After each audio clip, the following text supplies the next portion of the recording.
حضرة ساداتنا سيدنا مولانا الله شرفك الله وبارك سلطان الأولياء سيدنا شيخ جميع حضرة سيدنا شعبنا سيدنا شيخنا جميع حضرة سيدنا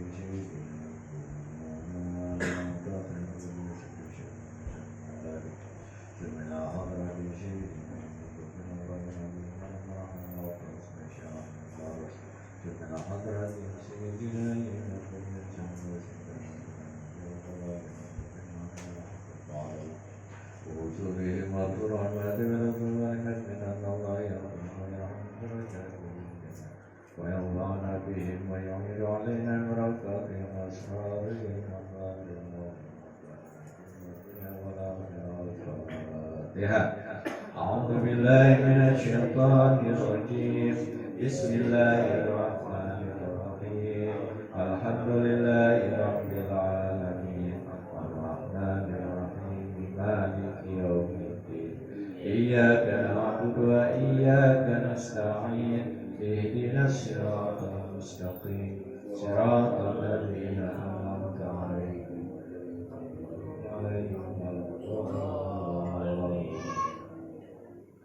بسم الله الرحمن سيدنا إمام زادنا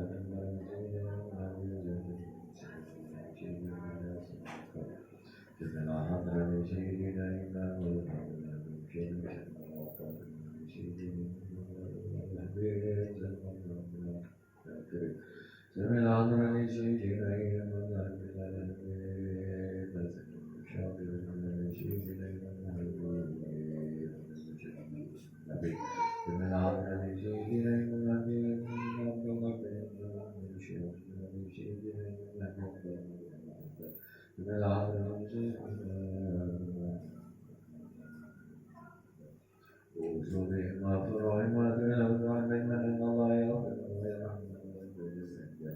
ويرضعنا بهم ويعيد علينا شر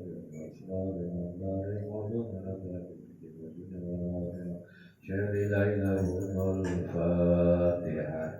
أعوذ بالله من الشيطان الرجيم. بسم الله الرحمن الرحيم.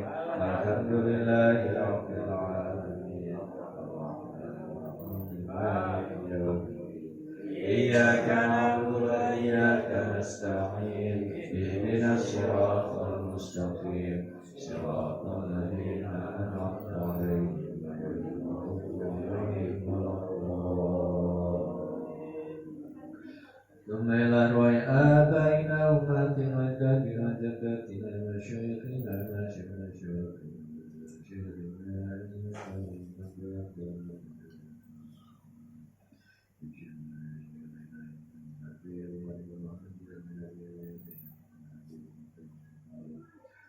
رسول واغفر لمن شيخنا أن الله يغفر له وأن الله يغفر له وعلى من وقولنا بلغ الرسول وفضل بنا والمكنا بنا يسلم الإيمان بلا نعمة ولا جنة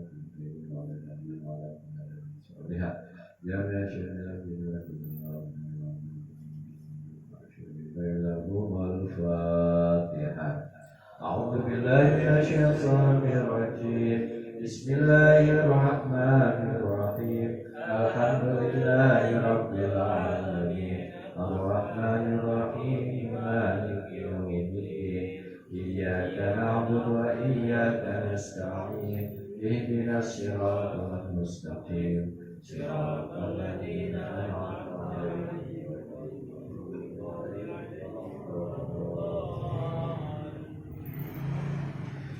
عباد الله رجال الله أغيثونا لأجل الله وكونوا عوننا لله وسنطاع بفضل الله ويا أطاب ويا أنجاب ويا سداد ويا أباد وأنتم يا أولي الألباب تعالوا وانصروا لله sa'alnakum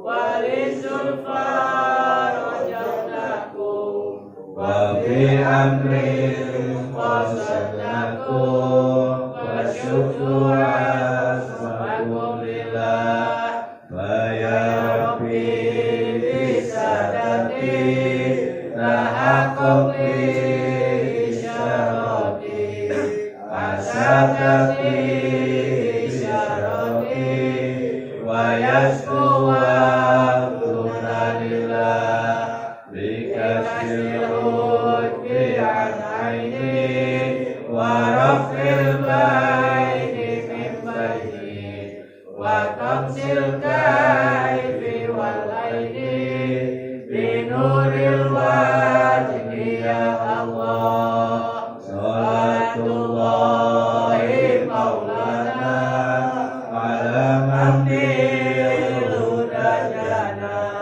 wa mamdil haqi aulana syafi'il khalqi indallah la ilaha illallah la ilaha illallah la ilaha illallah Muhammadur Rasulullah.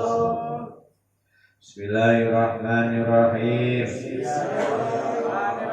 Nawaitu ta'alluma wa ta'lima wa tadhakkura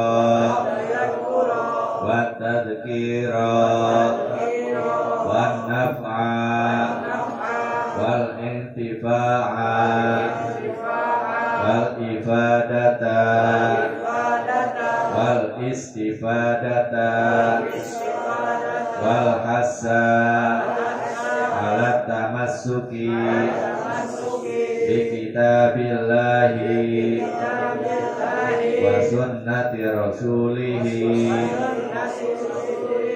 wa du'a ilal huda wa dalalata alal khairi ibtigha'a wajhillahi wa mardatihi wa qurbihi wa thawabihi Allahumma nawwir bil kitabi basari washrah bihi sadari wasta'mil bihi badani wa atliq bihi lisani wa qawwi bihi janani wa asri' bihi wahmi wa qawwi bihi azmi bihaulika wa quwwatika wa innahu la haula wa la quwwata illa bika ya arhamar rahimin.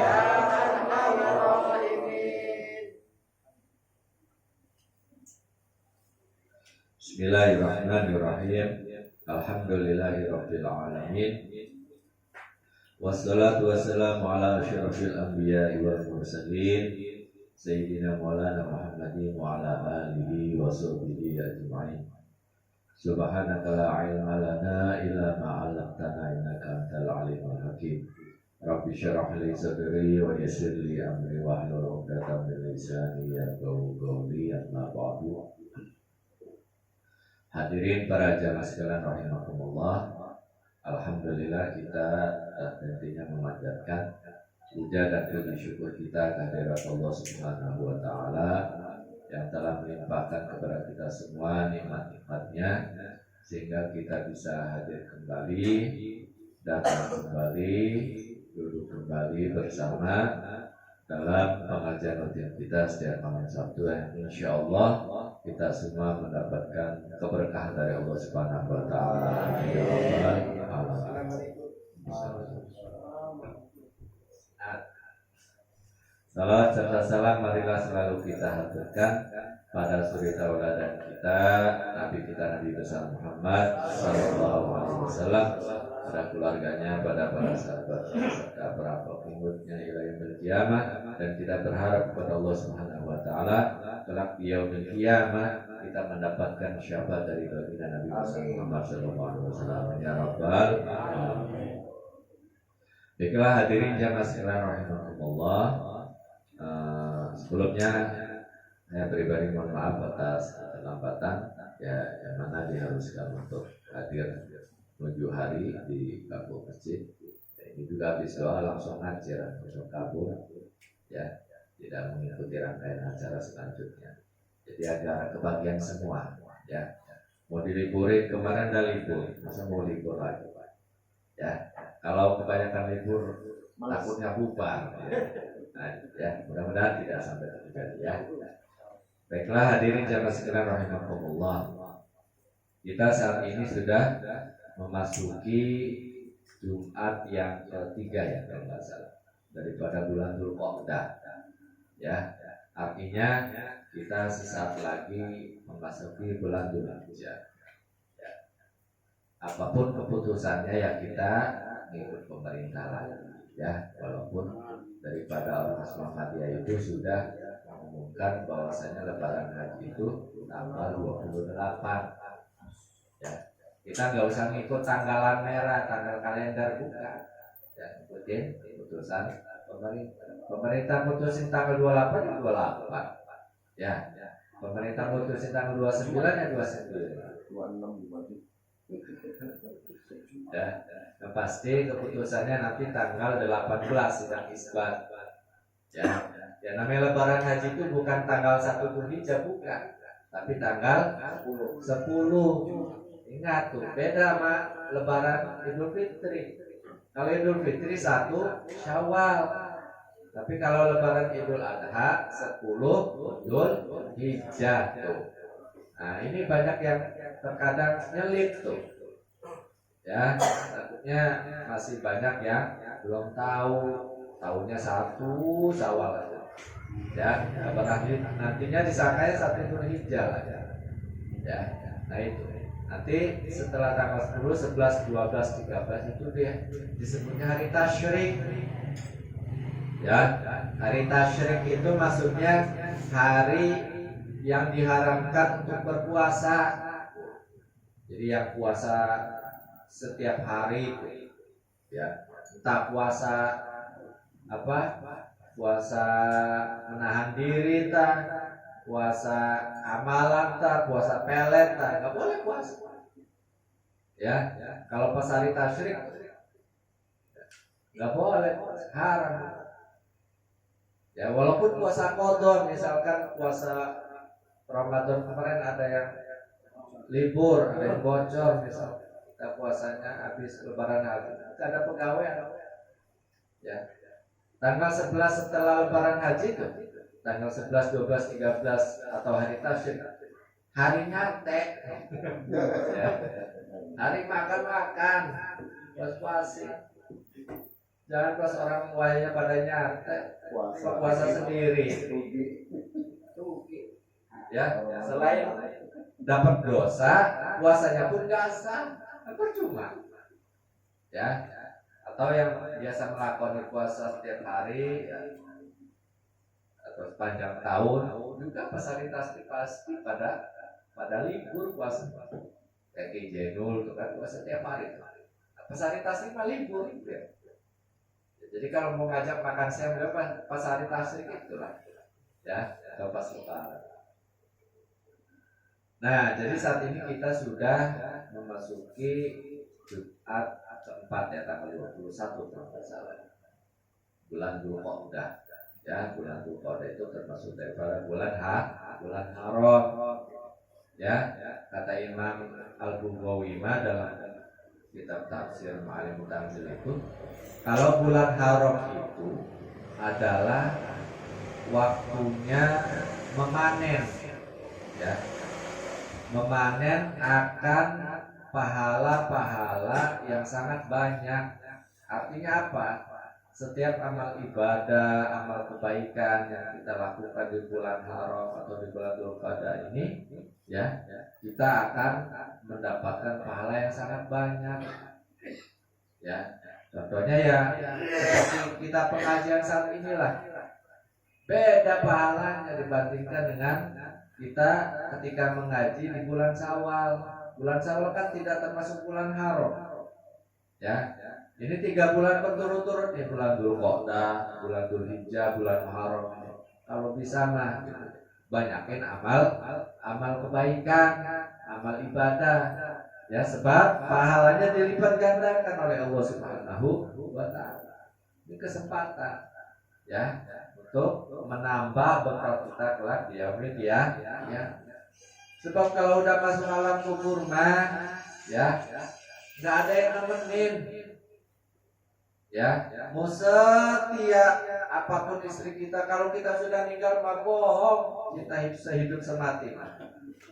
Ya, kalau kita meninggal dunia bohong, dia mau ikutan masuk alam kubur juga. Kalau masih laku tapi laki-laki juga sama. Apalagi laki-laki mah gak ada idah kan? Ya, naga sedina langsung ke laki mandi. Ya, kalau perempuan mah masih ada masa idah. 4 bulan 10 hari, ya. Atau bagian sedang hamil masa iddahnya sampai melahirkan. Kalau laki-laki mah misalkan kalau dia meninggal besok langsung nikah lagi nggak apa-apa laki-laki. Ya, laki-laki masih mati. Hanya saja, cuma biasanya jarang terjadi. Ya, biasanya awal-awal ya, gitu ya. Di beres 7 hari ke sana ya, lupa sedikit. Ya, ngelirik pengganti lah. Udah alami. Ya, laki-laki kayak gitu. Ya, namun ya tidak semuanya. Ya, ada yang setia gitu ya, nggak mau cari lagi. Ya. Pada dasarnya sebenarnya kita nanti di surga, kalau kita jadi ahli surga, insya Allah sebenarnya jadi ahli surga ya. Ketika seorang suami meninggal dunia, maka istri yang ditinggalkan akan tetap menjadi istri sang suami tadi nanti di surga, dengan syarat, dengan catatan istri tadi tidak menikah lagi. Contoh ya, seumpamanya saya meninggal nanti, istri saya akan tetap menjadi istri nanti di surga selama istri saya tidak menikah lagi. Paham ya? Lalu bagaimana kalau istri kita menikah lagi? Ya nggak jadi istri kita lagi nanti di surga. Dia akan menjadi istri bagi suaminya yang baru. Paham ya? Nah, lalu bagaimana kalau kebalikan? Ya, nah inilah hebatnya laki-laki. Kalau kebalikan bagaimana? Kalau istrinya yang meninggal, ya, suaminya nikah lagi. Lalu bagaimana nanti di surga? Istrinya yang mana yang jadi permaisurinya nanti di surga? Ya, jadi yang meninggal akan tetap menjadi istrinya. Istri yang baru dinikahi juga akan tetap menjadi istri nanti di surga. Paham ya? Jadi kalau misalkan 2 kali nikah ya 2 kali itulah. Ya, 2 kali itulah dia punya istrinya nanti di surga. Itu permaisuri. Sebab nanti di surga kan ada selir-selir kita. Ya, enaknya jadi ahli surga tuh bidadari yang jadi selir-selir kita. Istri kita dijadikan permaisuri itu. Ya, seperti ibaratnya raja-raja dulu tuh. Ya kan ada permaisuri, ada selir-selir. Kita juga pun akan demikian nanti di surga. Istri kita yang akan jadi permaisurinya. Kalau istri kita ada 4 ya permaisuri jadi 4. Nanti ditambah selir-selir. Waduh, di surga ada obat kuat orang. Kuat orang pun. Habis anak permaisuri, selir pula bidadari surga. Jawabannya kita nanti di surga akan diberi kekuatan lebih dibandingkan ketika kita di dunia. Tuh, sama Allah dikasih kekuatan, tenang baik. Dan di surga mau orang butuh obat kuat. Orang perlu herot. Ya, disuruh tinggal ngomong baik, pengen kuat langsung kuat. Si penting jadi ahli surga dikit. Ya, kalau di neraka mah nggak bisa. Nikah nggak bisa, hubungan sama istri nggak bisa di neraka, masih sibuk disiksa baik. Ya, sibuk baik disiksa neraka. Di surga mah waktunya enak-enak. Asal sarung perang.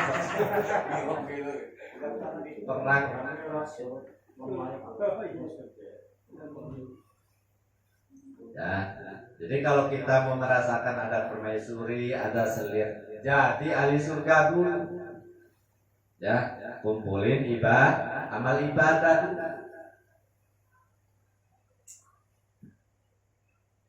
Tapi kalau kita ibadah aja udah malas, ya, berbuat kebaikan saja sudah malas selama di dunia, sholat wis malas.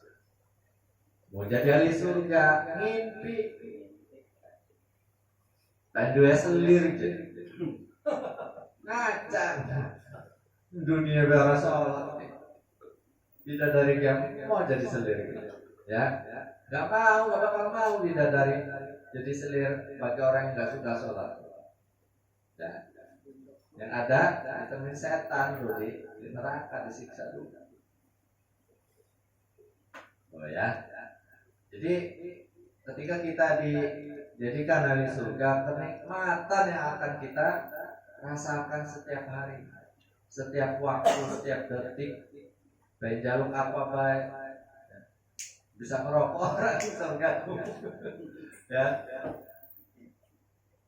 Tinggal orang yang neraka, repot ya.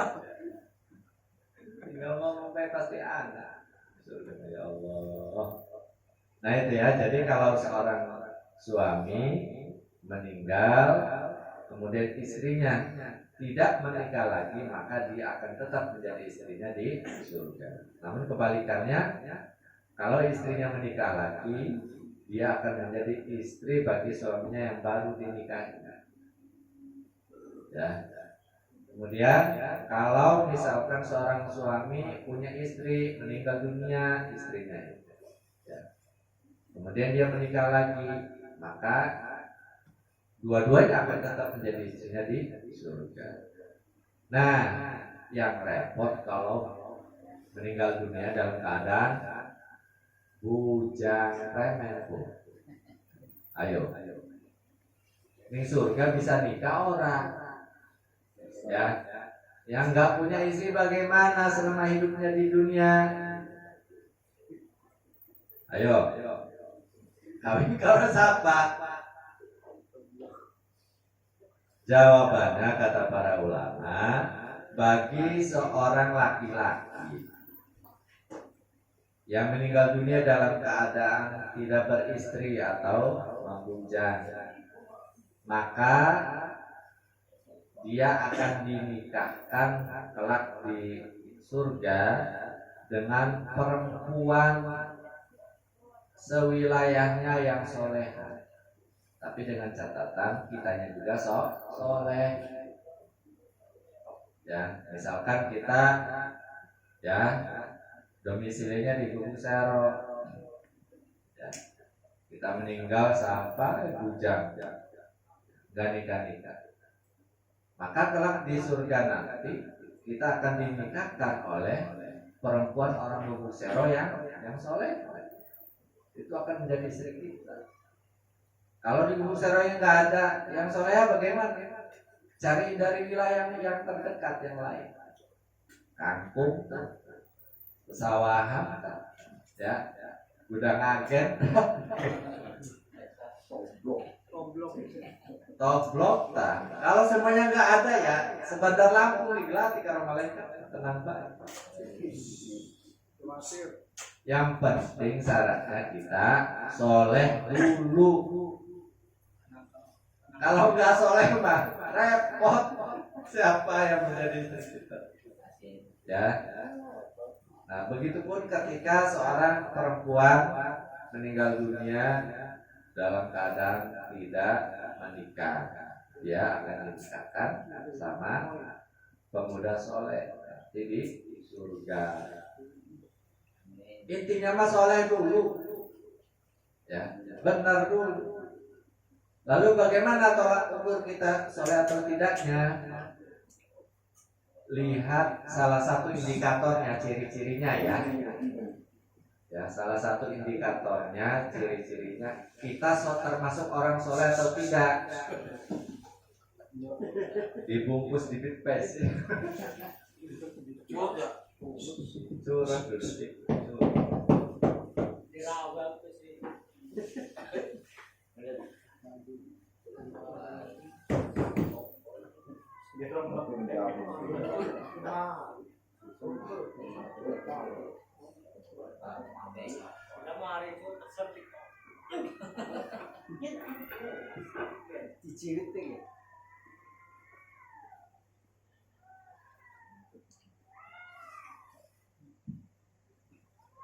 Kalau kita mau melihat diri kita ini termasuk orang soleh atau tidak sih?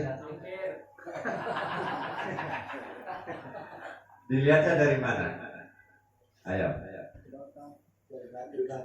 Salah satu ciri-cirinya adalah apakah kita suka doain orang tua atau tidak. Kalau kita termasuk orang yang suka doain orang tua, baik yang masih hidup ataupun sudah meninggal, ya, berbakti sama orang tua, maka bersyukur, insya Allah kita termasuk orang soleh. Sebab seperti itu, ciri itu sudah digambarkan oleh Kanjeng Nabi. Au du'ain sholihin katanya, ya. Au du'ain waladin sholih. Nabi, kata Kanjeng Nabi, pahala orang yang meninggal dunia akan tetap mengalir selama didoakan oleh anaknya. Tidak semua anaknya, tapi anaknya yang soleh. Dan ini menjadi indikator ciri daripada orang yang termasuk orang soleh itu adalah cirinya adalah suka mendoakan orang tua. Pertanyaannya, apakah kita termasuk sama orang yang suka doain orang tua atau tidak? Ya, kita ngaca sendiri-sendirilah, gak usah hukumin orang lain. Oh, si Rama, waktu ada ya, dijarai besar pas lebaran. Ya, yang namanya orang tua kita dijarain setiap Jumat, Abdulnya setiap Jumat. Mau Jumat pagi, habis Jumatan, atau habis asar, Abdul. Kalau nggak bisa ya hari Kamis sore, bisa ya Sabtu pagi. Kalau nggak bisa ya kapan-kapan itu. Ya, jangan setahun sekali, ya Allah. Kasihan orang tua. Ya, mengharapkan doa daripada kita sekalian. Ya, kalau kita termasuk daripada orang yang suka mendoakan kedua orang tua kita, maka insya Allah kita termasuk daripada orang yang soleh. Ya. Baiklah, hadirin jamaah sekalian rahimakumullah. Saatnya kita lanjutkan daripada pembahasan fikih kita masih seputar sholat berjamaah. Ya. Kemarin kita sudah membahas beberapa syarat-syarat keabsahan atau ketentuan daripada pelaksanaan sholat berjamaah. Di antaranya yang namanya makmum disyaratkan tidak boleh melebihi posisi imam. Ya. Baik, kalau kita praktekkan dalam kita melaksanakan sholat berjamaah, contoh kita duaan, ya, kita antara imam dan makmum sholat duaan. Posisi makmum itu berada di mana? Di sebelah kanan, ya. Di sebelah kanan imam, mundur sedikit posisinya. Nah, kalau enggak kita langsung praktek aja deh. Saya minta 2 orang dulu. Kira-kira siapa? Ayo, biar lebih jelas. Kalau pakai botol makanya kurang. Ayo, silakan coba.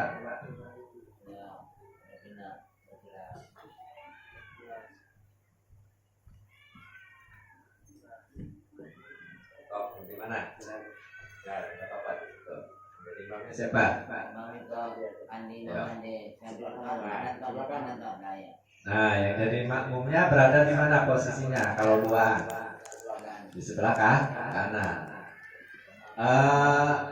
Jangan terlalu mundur, maju sedikit makmumnya. Tapi jangan terlalu sama. Cukup. Lalu ketika datang lagi orang mau ikutan jamaah, coba tambah satu lagi. Ayo, posisinya di mana? Gak usah ditowel, diam aja. Di sebelah kiri, ya.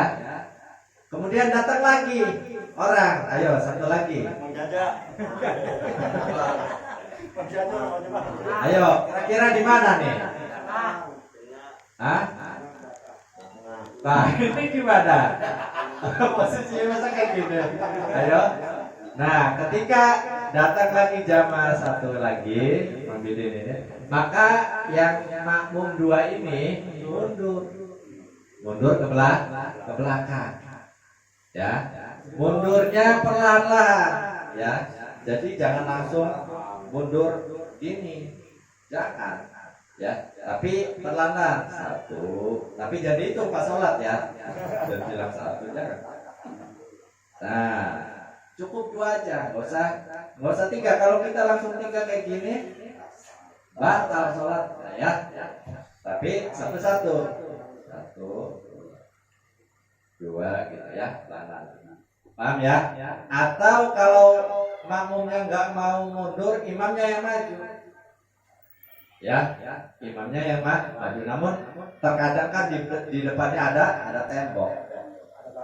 Ya, ada batas, jadi nggak bisa maju. Maka yang afdolnya makmumnya yang mundur. Paham ya? Paham ya? Jadi nggak asal-asalan ketika kita sholat berjamaah tuh. Paham ya? Paham nggak ini kira-kira? Ya udah.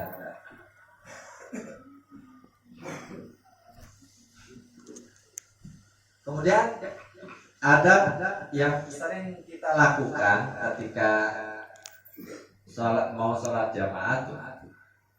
Bagaimana hukumnya nepok si imam? Ayo, ditepok kan biasanya kan? Ditowel. Ya, asal jangan digambar. Repot digambar. Pada dasarnya tidak ada keharusan untuk ditowel, apalagi ditepok. Udah biarin aja. Ya.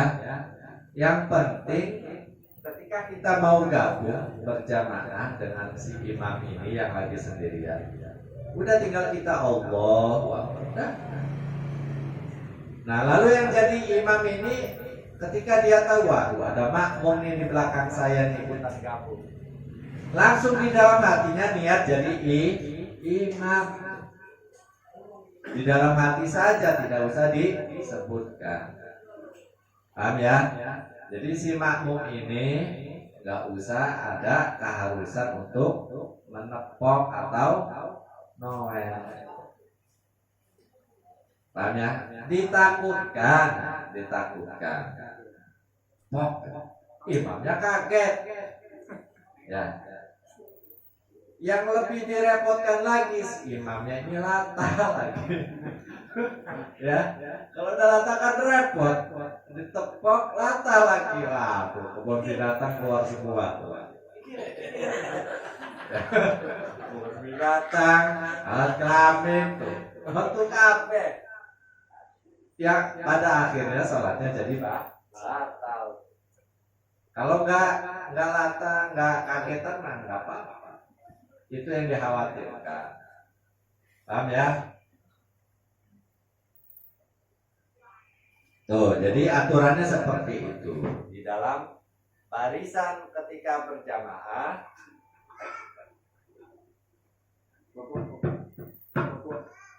ketika kita mengatur barisan dalam sholat berjamaah, ya, ada aturannya. Jangan dulu membuat sop yang baru.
Kemudian yang harus kita perhatikan dalam pelaksanaan salat berjamaah, ya, jangan dulu buat barisan, ya, jangan dulu buat barisan baru sebelum barisan yang di depan penuh dulu. So pertama dipenuhi dulu, ya, baru setelah sop pertama kita buat sop kedua. Jangan sop pertama belum penuh kita udah buat sop lagi. Terkadang kita mojok dewekan pun diburing. Ya. Kalau kita seperti itu maka dapat menggugurkan pahala berjamaah. Makanya ada aturannya berjamaah, khususnya barisan. Ya. Sop pertama udah penuh nih. Kita datang terlambat atau masbuk, maka kita berdirinya di tengah, bukan di sebelah kiri, bukan di sebelah kanan, bukan, tapi di tengah. Ya, posisinya dengan imam, sama di belakang imam tuh. Ya, hanya saja terselip dengan satu barisan. Jadi posisinya sama, pas di belakang. Ya. Sop kedua misalkan penuh juga sama. Ya. Kita buat lagi barisan baru sop ketiga juga dimulainya dari tengah. Jangan ini Pak, terkadang kita saksikan, ya, sop pertama udah penuh, sop kedua udah penuh, sop ketiga masih kosong, dia buat barisan barunya dari sebelah kiri pojok atau dari sebelah kanan pojok.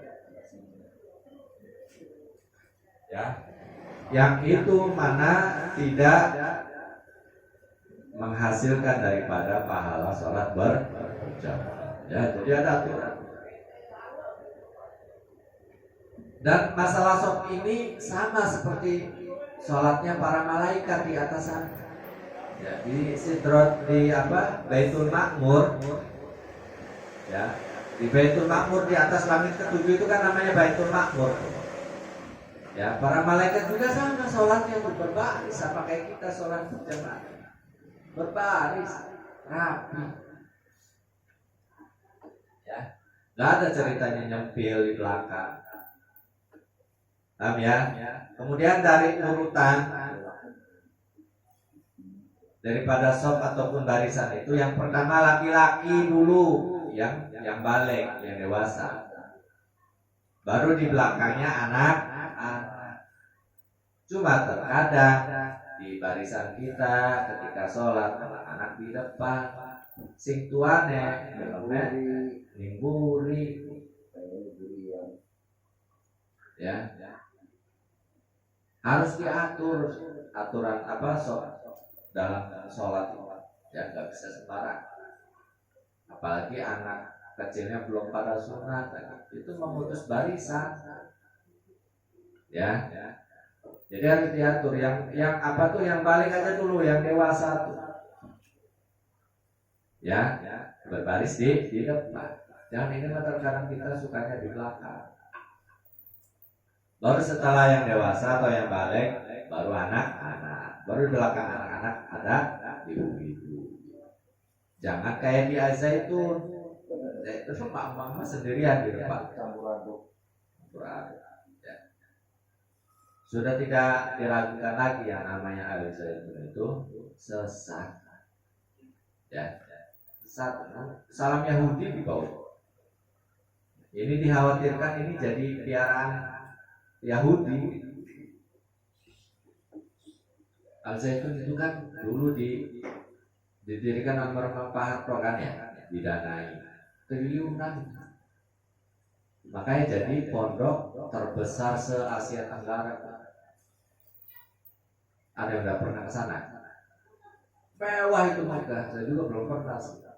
Melihat di YouTube, lihat di gambarnya luar biasa. Memang dicat dari dulu hingga sekarang itu termegah, terbesar se-Asia Tenggara. Gimana lo triliunan? Gimana nggak mau megah, triliunan? Dan itu didanai oleh pemerintah.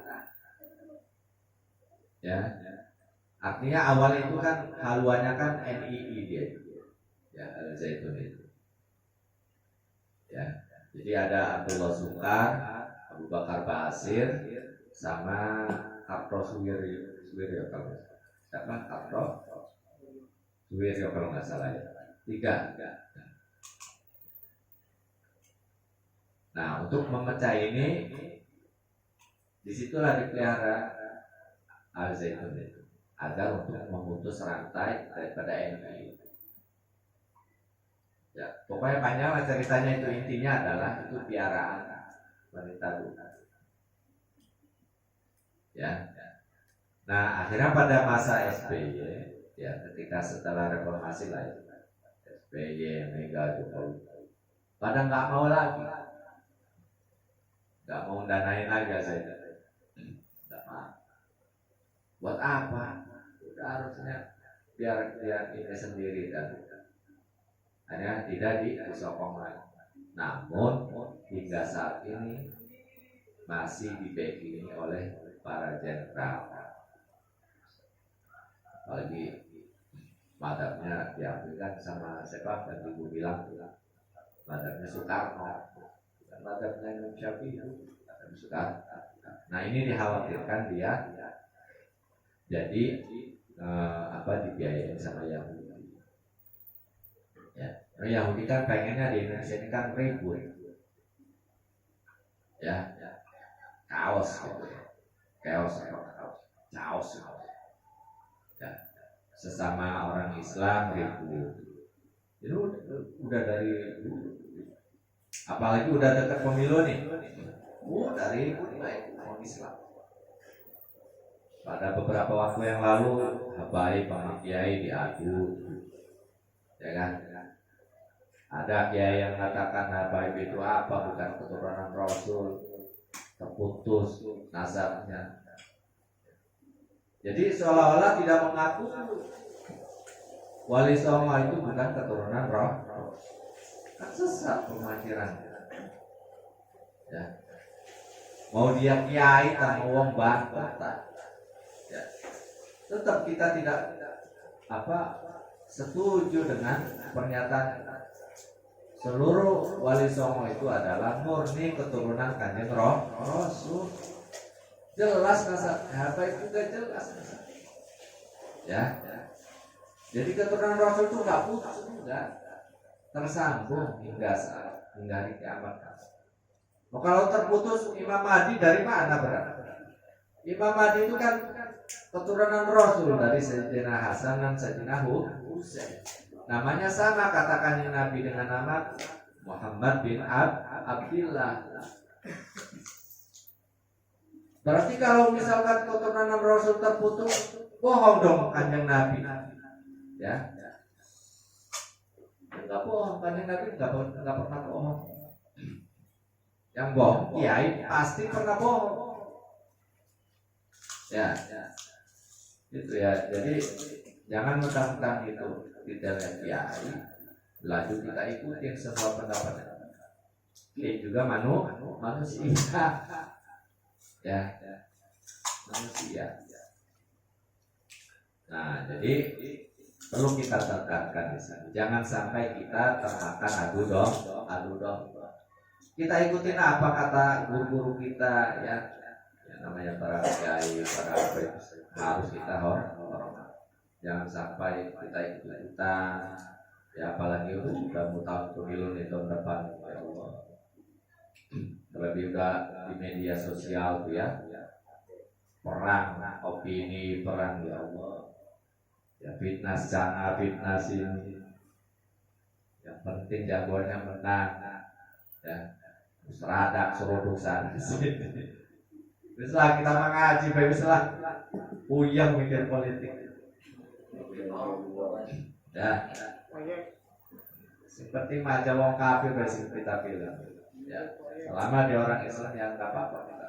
Yang penting cari yang mudorotnya lebih sedikit. Ya. Nah, yang penting nggak usah kita terjun terlalu dalam lah, sampai sama saudara nggak teguran, musuhan, politik aja lah.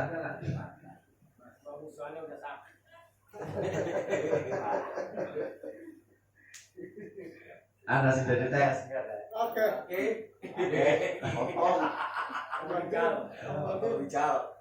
Kalau mau suki nanti kan suki sakit. Wah, sakit ngebatin dah.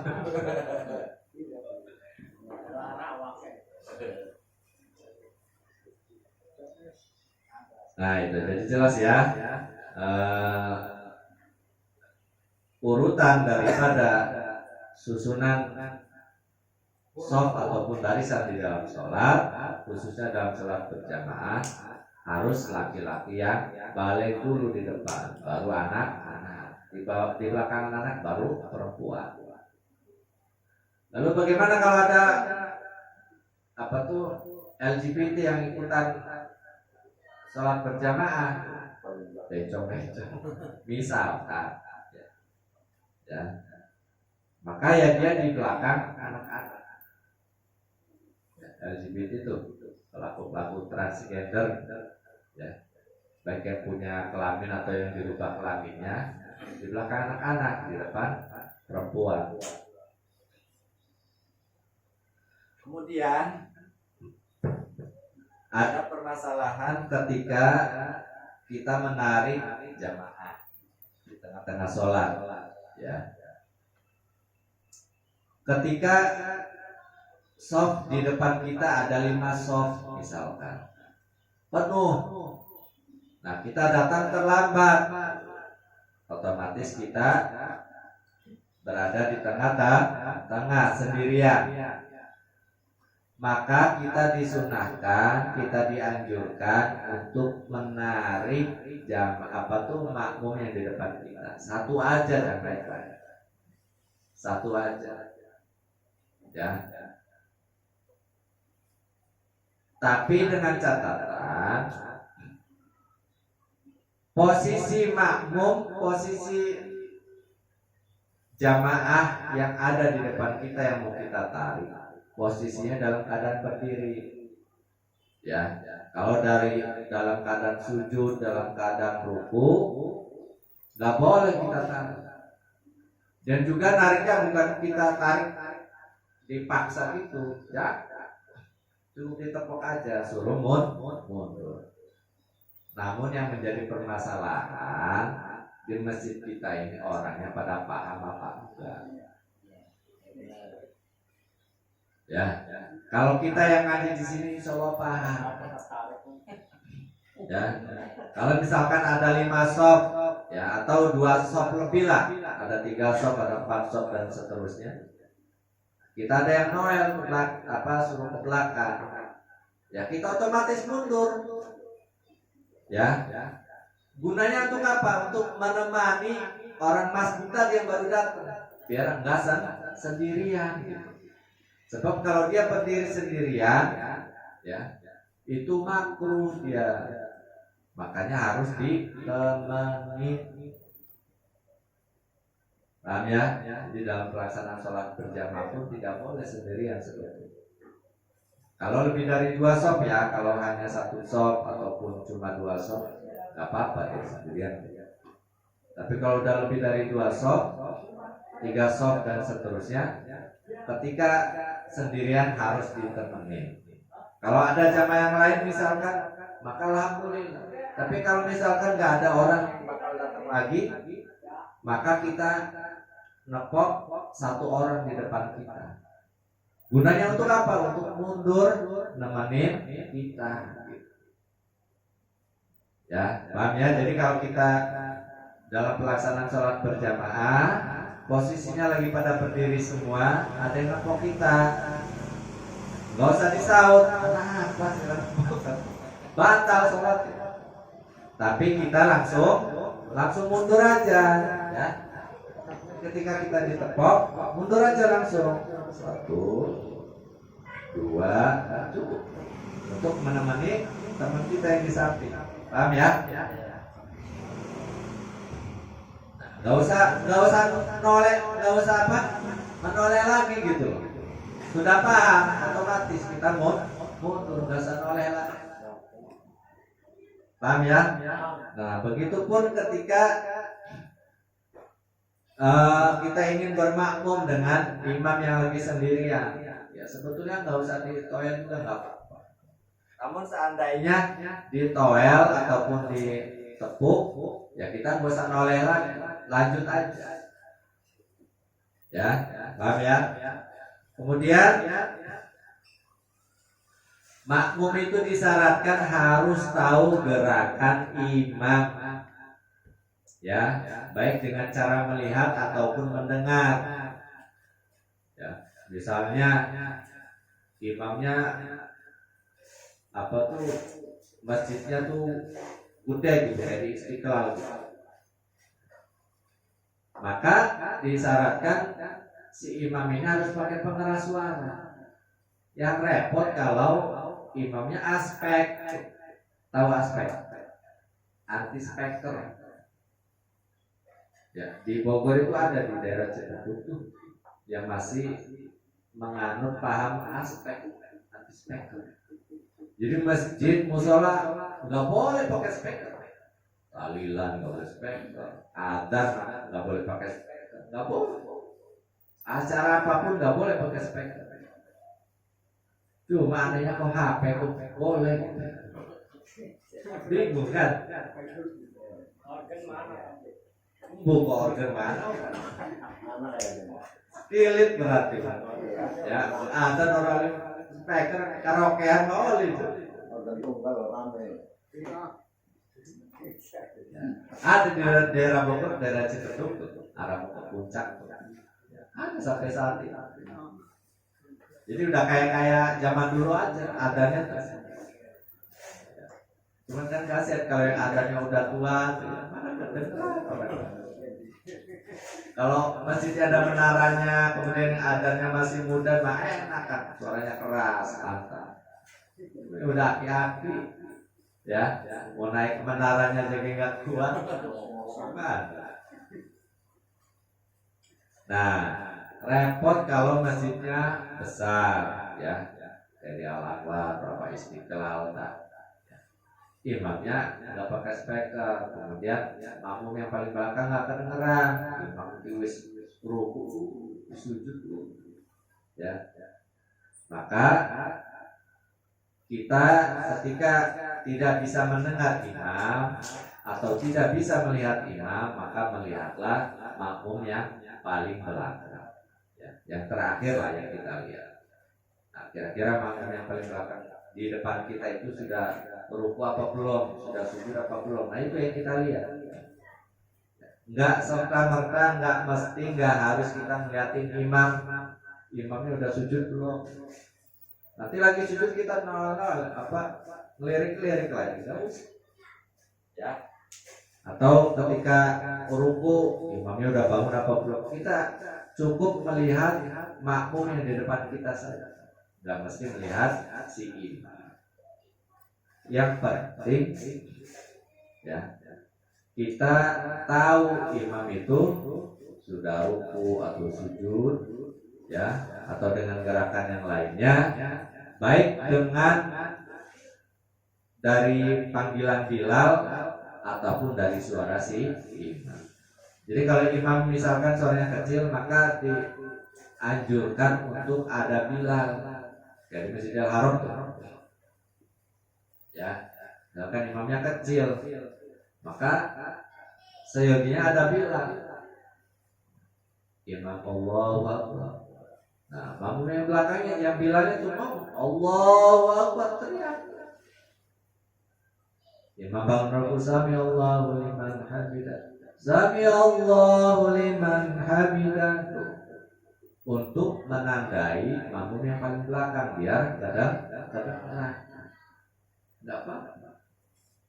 Yang penting hanya satu orang yang mimpin, jangan semuanya ikutan. Ya, makmum bangun Allahu Akbar, Allah kabeh ngomong Allahu Akbar. Jangan cukup satu orang aja. Sebab pernah terjadi seperti itu. Pas mati lampu, imam ruku Allahu Akbar, Allahu Akbar, takbir kabeh. Jadi seolah-olah seperti mainan gitu, ya. Kemudian disyaratkan berikutnya, makmum itu harus niat jadi makmum. Contoh, kita sholat isya berjamaah, usolli fardol isya'i arba'a raka'atin mustaqbilal qiblati adaan makmuman lillahi ta'ala. Adaan makmuman ini harus disebutkan, ya. Ketika kita sholat berjamaah jadi makmum, nyebutin adaan makmumannya wajib. Kalau tidak disebutkan adaan makmumannya, misalkan ada nilai ta'ala saja, maka sholatnya tidak sah. Paham ya? Kalau kita jadi makmum harus sholat subuh, sholli fardhu subhi rakaatain mustaqbilal qiblati adaan makmuman lillahi ta'ala. Kemudian syarat berikutnya, antara imam dan makmum sholatnya sama, ya. Artinya tidak disyaratkan bilangan rakaatnya sama, tidak, tapi jenis sholatnya sama, ya. Kalau sholat fardu sama sholat jenazah misalkan, atau contohnya sholat duhur sama sholat jenazah, itu kan tidak berirama itu, ya, tidak seirama, maka tidak sah. Imamnya sholat jenazah, makmumnya sholat duhur, orang ketemu gitu, ya. Imamnya nggak ada rukunya, nggak ada sujudnya, makmumnya ada ruku ada sujud. Atau imamnya sholat kusuf, sholat gerhana, makmumnya sholat isya, ya nggak sah. Sebab dalam sholat gerhana rukunya dua kali, berdirinya dua kali dalam satu rakaat. Jadi berbeda dengan sholat yang lain. Paham ya? Nah, beda ceritanya kalau antara sholat fardu dan sholat sunnah. Contoh, kita datang ke masjid terlambat, ya, sholatnya sudah beres. Kita lihat di depan itu ada orang sholat tuh sendirian. Waduh, ini kayaknya apa tuh makmum yang tertinggal, ya. Ini kloter terakhir yang tertinggal ini. Nah, kita bermakmumlah di situ. Lah, saya mau berjamaah lah sama orang di depan saya inilah. Dia kan mungkin rakaat terakhir daripada sholat yang dia kerjakan. Misalkan sholat isya, mungkin rakaat terakhir, ya, peserta terakhir gitu maksudnya dari sholat berjamaah. Kita berjamaah lah sama orang di depan. Allah. Ternyata orang di depan kita itu sholat sunnah ba'diyah isya. Ya. Lalu bagaimana hukumnya? Jawabannya sholatnya tetap sah. Gak apa-apa, lanjutkan saja. Misalkan dia baru 2 rakaat terus salam, ternyata dia sholat ba'diyah. Sedangkan kita sholat isya. Lalu bagaimana kalau dia sudah salam? Ya kita bangkit lagi, lanjutin sholat kita. Kata tadi baru 2 rakaat kan, tinggal 2 rakaat lagi. Kalau sholat isya. Kenapa? Paham ya? Jangan dibatalin. Waduh, ini ternyata orang di depan saya sholat sunnah ba'diyah. Setelah sholat ba'diyah batalin baik. Jangan, terusin aja, tetap sah.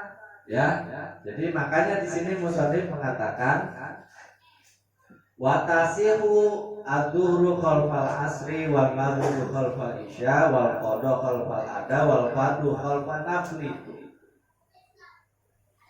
Jadi tetap sah sholatnya orang yang sholat fardu di belakang sholat sunnah. Ya, seperti contohnya tadi, di depan kita orang lagi sholat sunnah ba'diyah dan kita bermakmum sama dia, ya, nggak tahu ya, kirain saya membuka lagi sholat sunnah, ya, kita bermakmum aja Allah, ternyata dia salah pas 2 rakaat, ternyata dia sholat ba'diyah, nggak usah dibatalin, langsung saja dilanjutkan, sebab sholatnya tidak batal, sholatnya tetap sah. Atau misalkan sholatnya berbeda, duhur sama asar, ya, kita datang ke masjid, udah selesai sholat berjamaahnya, ada orang di depan kita, ya, misalkan lagi sholat asar, ya, jamaah sholat asar udah pada bubar, ada orang di depan kita lagi sholat, wah, ini nih orang ini, mungkin dia lagi sholat asar sendirian. Nah, kita bermakmum tuh di belakang. Allah. Terus udah beres sholatnya. Kasih tahu, saya tuh tadi sholat qada duhur. Nah, bagaimana sholatnya? Hukumnya? Jawabannya sholatnya tetap sah, nggak apa-apa. Ya, dia mau qada duhur dah, mau qada isya dah, sedangkan kita sholatnya sholat asar, sholatnya tetap sah, jamaahnya tetap sah, sebab masih sama, ya, masih 4 rakaat, walaupun bilangan tadi seperti sholat sunnah tadi 2 rakaat tetap sah, nggak apa-apa. Yang nggak boleh itu, yang nggak sah itu kalau tidak seirama. Sholat fardu dengan sholat jenazah, sholat fardu dengan sholat gerhana, itu nggak seirama. Atau sholat fardu dengan sholat hari raya, kan nggak seirama. Sholat hari raya makan pakai 7 takbir, rakaat kedua dengan 5 takbir. Kalau sholat fardu kan enggak. Paham ya? Nah, jadi jangan diulangi lagi ketika kita sholat fardu di belakang sholat sunnah, tetap sah, nggak usah diulang, lanjutkan aja. Paham ya? Kemudian di antara syarat makmum yang lain, tidak boleh menyelisih imam dalam perbuatan sunnah. Contoh, imamnya sujud tilawah. Contoh, misalkan kebetulan imamnya baca ayat sajdah. Misalkan dia baca surat Al-Alaq, wasjud waqtarib, itu kan ayat sajdah itu. Kemudian tiba-tiba imam sujud tilawah. Nah, kita yang jadi makmum hendaknya harus langsung mengikuti imam. Ikutan sujud aja. Imam sujud ya ikut sujud gitu. Jangan melongo aja apa itu imam sujud apa gitu. Ikutin aja imam. Sebab dia sedang sujud tilawah. Ikut. Kalau kita tidak ikuti si imam lagi sujud, kita tidak ikutan sujud, maka sholat kita batal. Paham ya? Walaupun itu sifatnya sunnah. Sebab di antara syaratnya adalah Allah yukhalifal ma'mum al-imama fi sunnatin fahisyah. Di antara syarat jadi makmum itu dengan imam, makmum itu tidak boleh menyelisih imam ketika melakukan kesunahan. Contohnya tadi sujud tilawah. Imamnya sujud tilawah, ya kita ikutan sujud tilawah. Kalau imamnya tidak sujud tilawah, ya kita jangan ujuk-ujuk sujud tilawah sendiri, jangan. Paham ya? Misalkan imam dah sujud tilawah, ya kita nggak usah sujud tilawah. Kita sujud kalau imamnya sujud. Kalau imamnya nggak sujud, ya kita nggak usah sujud. Begitupun dengan masalah kunut. Misalkan kita sholat subuhnya di Karang, ya, masjidnya Muhammadiyah, nggak kunutan. Imamnya ternyata nggak baca doa kunut. Jangan imamnya nggak baca doa kunut langsung sujud, imamnya kita kunut sendirian, nggak usah. Ya, kita juga langsung sujud ikutan paham ya? Nggak boleh nyelesin imam.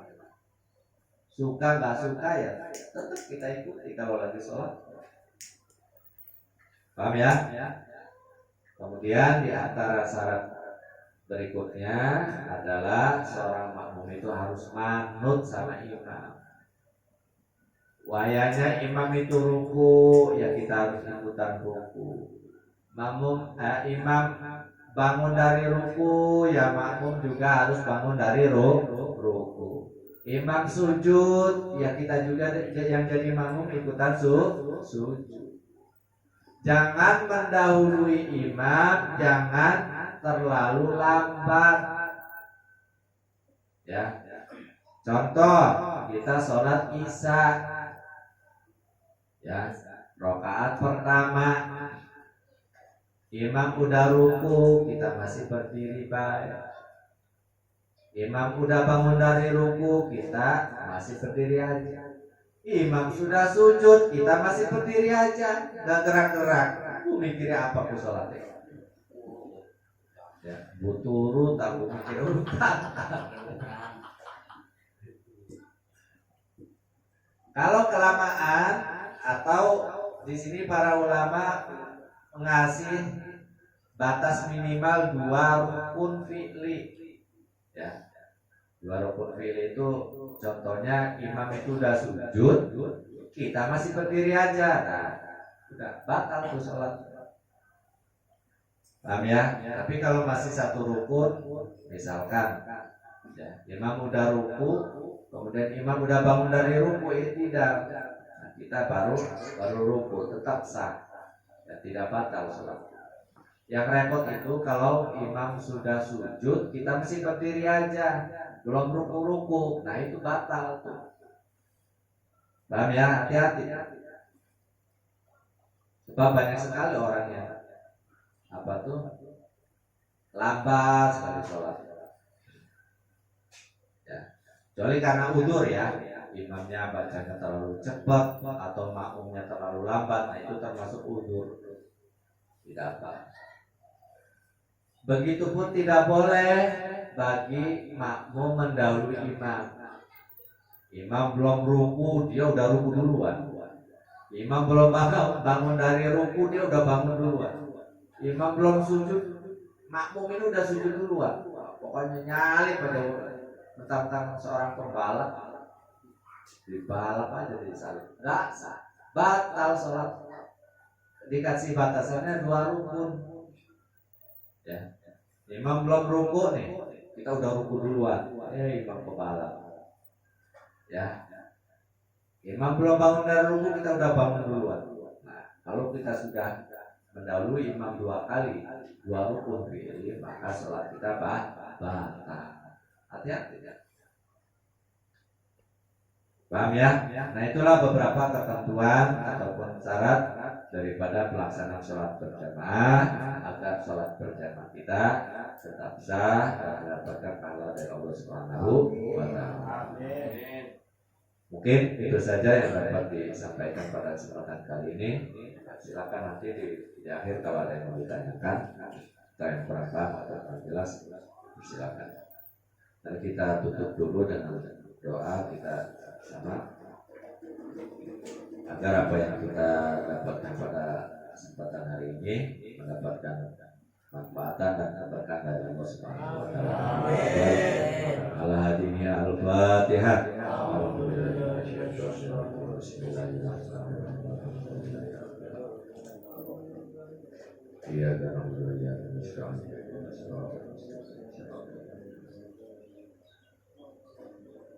Bismillahirrahmanirrahim. Rabbana fa'na bima 'allamtana Rabbi 'allimna alladhi yanfa'una Rabbi faqihna wa faqih ahlana wa qarabatil lana fi dinina ma'a ahlil kutri unsa wa dzakar Rabbi wafiqna wa wafiqhum lima tartadi qaulan wa fi'lan karaman warzuqil kulla halalan daima wa ahilla atya'a ulama nahdha bil khairi wa nukfa kulla syarr Rabbana aslih lana kulla syuhur wa aqirra birridha minkal uyun wa ti'anna Rabbana kulla duyun qabla an ta'tiyana rusulul manun waghfir wastur anta akraman satar wa salatullahi taghshal mustafa man ilal haqqi da'ana wal wafa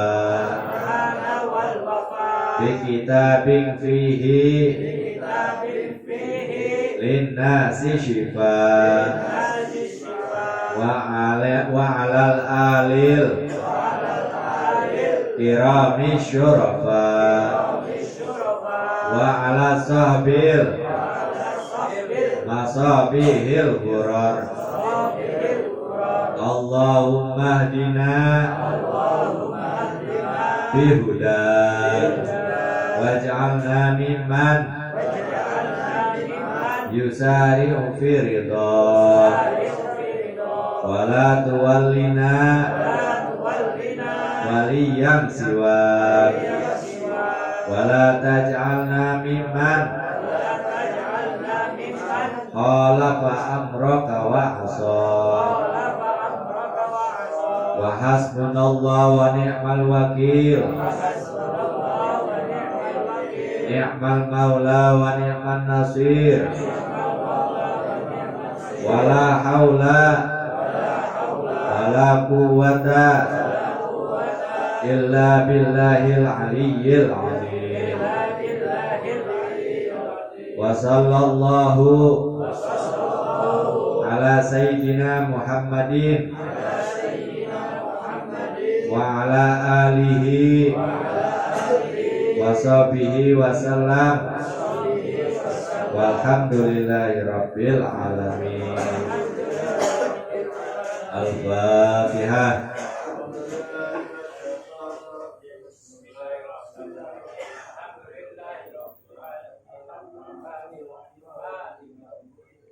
Iyyaka na'budu wa iyyaka nasta'in ihdinas siratal mustaqim siratal ladzina an'amta 'alaihim ghairil maghdubi 'alaihim waladdallin.